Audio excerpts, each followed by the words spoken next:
Ford is investing $11 billion to build electric vehicles, creating 11,000 jobs across the country. GM is making the largest investment in its history, $7 billion to build electric vehicles, creating 4,000 jobs in Michigan.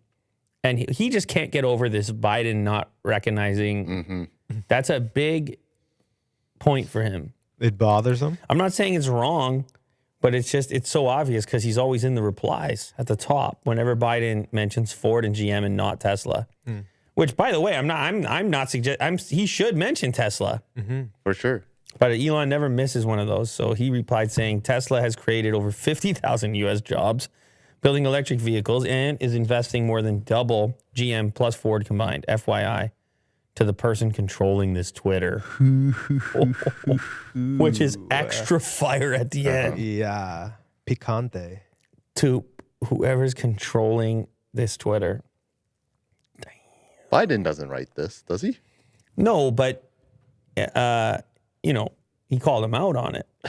He sure did, yeah. He called him out on it, which is another step to it. But anyway, during the State of the Union announcement,